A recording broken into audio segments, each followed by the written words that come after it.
Chapter 3. Practical. General. You are about to take a mind apart, your own. It might have already started to come apart just reading the theory section. I hope it has. How long does it take? It takes as long as you remain in a compulsive games condition with it. Stop playing games with it, and it will promptly vanish.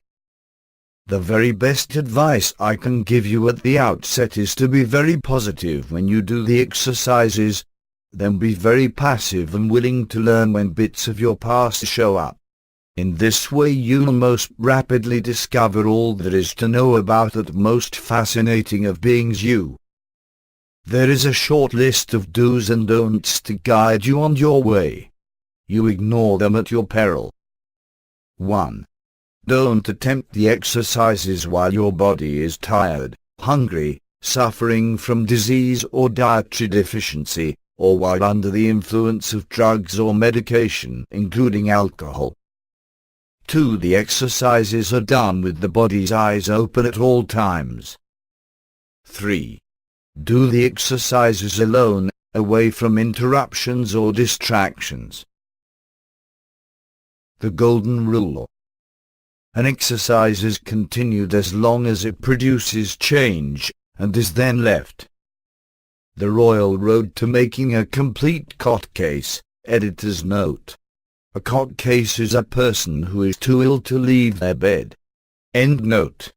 The Royal Road to Making a Complete Cot Case out of yourself with these exercises is to change the exercise every time you change. You might as well cut your throat at the outset. It will be quicker and far less messy. The exercises will produce changes. They are designed to produce changes. The benefits are often preceded by unpleasant sensations. If you press on and do exactly as instructed, you will derive the benefit. If you quit when the going gets a bit rough, you could stick yourself with unpleasant sensations for days. What turned the unpleasant condition on will, if continued, turn it off. Don't panic. Or in the immortal words of Julius Caesar, who loudly exhorted his legion when the hordes of screaming barbarians came charging over the hill: "Nonus panicus est." If your head falls off, quietly replace it on your shoulders, remembering to put it on the right way round, and continue with the exercise. It is still producing change. Editor's note. Make no mistake. These exercises will make you extremely uncomfortable. Either don't start, or, at the start, make up your mind to continue the exercise when this happens.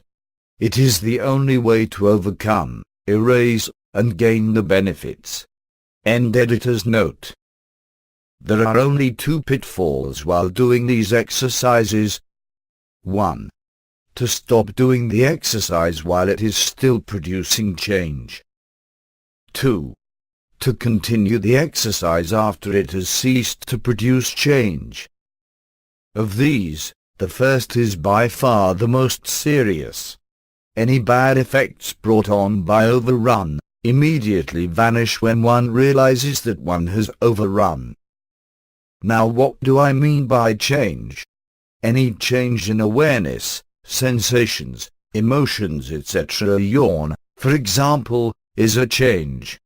It is a sign that unconsciousness is lifting. One therefore goes on with the exercise. However, at the end of one session, it is entirely safe to leave an exercise that is still producing change, and continue it at the beginning of the next session. There is a supplementary exercise called repair of importances, which facilitates this. It is always best to set aside certain periods of your life to do these exercises. Don't attempt them while crossing busy streets as a pedestrian, or while driving a car. The resulting accident could well put an untimely end to your progress.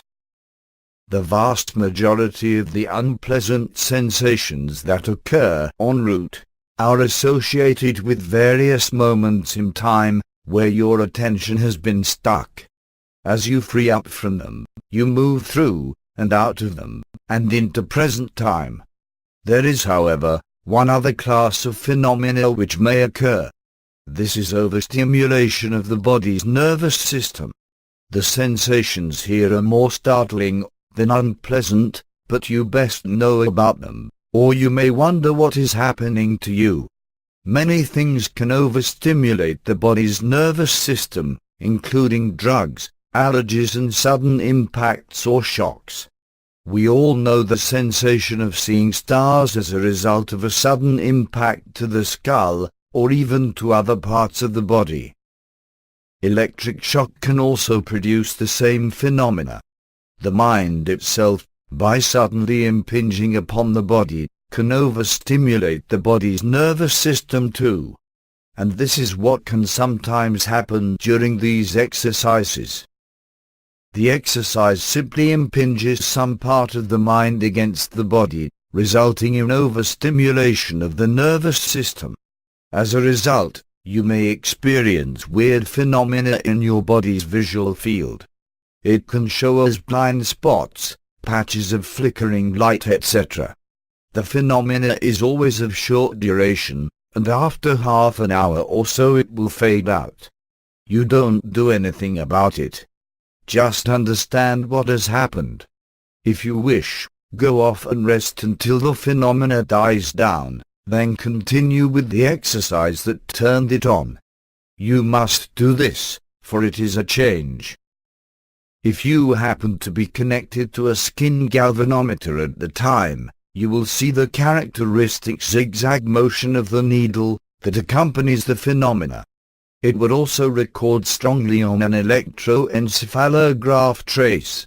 It is not serious, and you are not harming your body, for the body's nervous system is built to withstand enormous overload before it cuts out entirely, and unconsciousness occurs.